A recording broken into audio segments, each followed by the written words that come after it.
হাবিব, ঢাকা মেডিকেলের সামনে তো কোটা বিরোধী আন্দোলনকারী ও ছাত্রলীগের সংঘর্ষ হয়েছে, সেখানকার সবশেষ চিত্র কি, এখন কি দেখছেন আপনি? ধন্যবাদ। আসলে এই মুহূর্তে যে পরিস্থিতি, আমরা বিকেল থেকেই কিন্তু এখানে অবস্থান করছি। সেই বিকেল থেকেই থেমে থেমে ধাওয়া পাল্টা ধাওয়ার ঘটনা ঘটছে কোটা বিরোধী এবং ছাত্রলীগের মধ্যে। তো সেই পরিস্থিতি এই কিছুক্ষণ আগে এখানে আইন শৃঙ্খলা বাহিনীর সদস্যরা, বিশেষ করে পুলিশ এসেছে। আমরা রয়েছে ডক্টর মোহাম্মদ শহীদুল্লাহ হলের সামনে। এখানে আপনারা দেখছেন শহীদুল্লাহ হলের শিক্ষার্থীরা তাদের উত্তেজনা থামানোর চেষ্টা করছেন। এখানে ঢাকা বিশ্ববিদ্যালয়ের শিক্ষকরা এসেছেন এবং আইন শৃঙ্খলা বাহিনীর সদস্যরা তারাও এসেছেন। প্রচুর সংখ্যক আইন শৃঙ্খলা বাহিনীর সদস্য এখানে রয়েছে এবং কোটা বিরোধীরা কিন্তু বেশ উত্তপ্ত অবস্থায় রয়েছে। এখানে আপনারা দেখছেন, এখানে যদিও কিছুক্ষণ পর ইট পাটকেল ছোড়াছুড়ির ঘটনা ঘটেছে। একেবারে সড়কগুলো, পুরা সড়ক একেবারে লাল ইটের টুকরায় লাল হয়ে আছে। এখানে আপনারা দেখছেন যে শিক্ষকরা ব্যারিকেড দিয়ে ছাত্রদেরকে হলে ফিরে যাওয়ার জন্য আহ্বান জানাচ্ছেন, কিন্তু ছাত্ররা এক ধরনের এখানে স্লোগান দিচ্ছেন ভুয়া ভুয়া বলে, এবং তারা হেলমেট পরে অবস্থান নিয়েছেন, কারণ এখানে মুহুর্মুহু একটু পরপরই ইটপাটকেল ছোড়াছুড়ির ঘটনা ঘটছে। শহীদুল্লাহ হলের শিক্ষার্থীরা বেশ ক্ষিপ্ত অবস্থায় তারা স্লোগান দিচ্ছেন এবং আপনারা দেখছেন যে আইন শৃঙ্খলা বাহিনীর সদস্য এখানে ঢাকা বিশ্ববিদ্যালয় এলাকার যিনি এডিসি রয়েছেন, তার নেতৃত্বে আইন শৃঙ্খলা বাহিনীর সদস্যরা তাদেরকে থামানোর চেষ্টা করছেন, যেন তারা কোনো ধরনের ইটপাটকেল ছোড়াছুড়ির যে ঘটনা সেটি যেন না ঘটায়।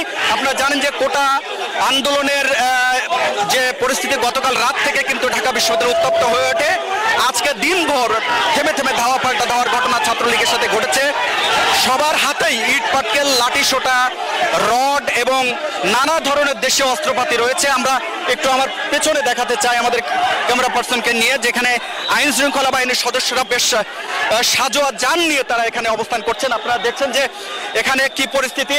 এখানে পুলিশের সাজোয়া যান রয়েছে একটি, এবং তারা ছাত্রলীগের নেতাকর্মীদের পুলিশের পেছনে রয়েছে।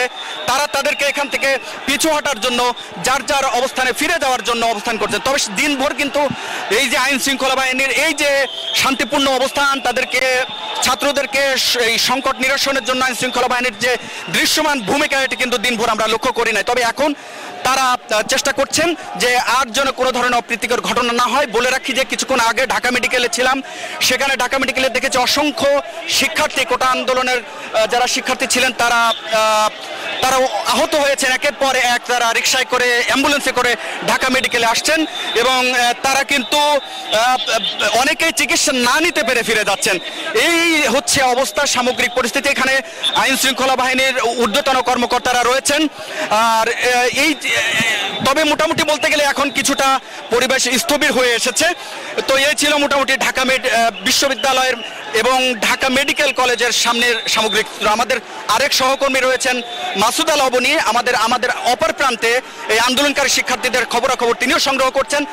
জানতে চাইবো, মাসুদ আল অবনী, আপনি কি দেখছেন দিনভর, কি ধরনের পরিস্থিতি এখন রয়েছে ঢাকা বিশ্ববিদ্যালয়ের আপনার এলাকায়, আপনি যে এখানে রয়েছেন? মাসুদ আল অবনী,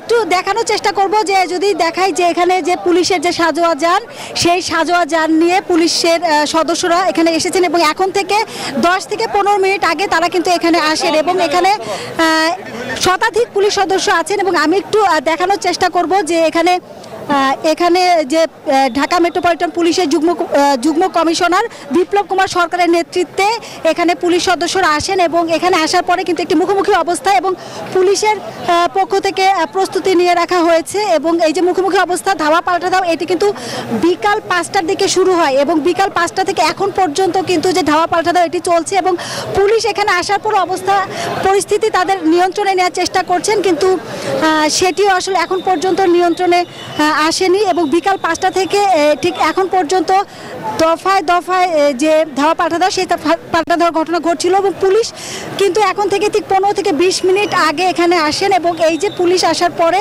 তারা পরিস্থিতি নিয়ন্ত্রণের চেষ্টা করছেন। এই যে ঢাকা ইউনিভার্সিটিতে আসলে বৈষম্য বিরোধী যে কোটা আন্দোলনের জন্য যারা আন্দোলন করছিলেন তাদের সাথে ঢাকা বিশ্ববিদ্যালয়ের ছাত্রলীগের যে সংঘর্ষ, এই সংঘর্ষে আমরা যেটি জানি যে বেশ কয়েকজন আহত হয়েছেন এবং এই যে উত্তেজনা, এই উত্তেজনা কিন্তু ঠিক 5টা থেকে এই জায়গা অর্থাৎ শহীদুল্লাহ হলের এখানে যে মুখোমুখি অবস্থা, এবং আমরা অনেককে দেখেছি আহত হতে। তো পুলিশ পরিস্থিতি নিয়ন্ত্রণের চেষ্টা করছেন এবং তারা সর্বোচ্চ ধৈর্য ধরে এই পরিস্থিতি নিয়ন্ত্রণের চেষ্টা করছেন। পর্দা এই ছিল আমার কাছে সব শেষ। লাবণী এবং হাবিব, আপনাদের ধন্যবাদ।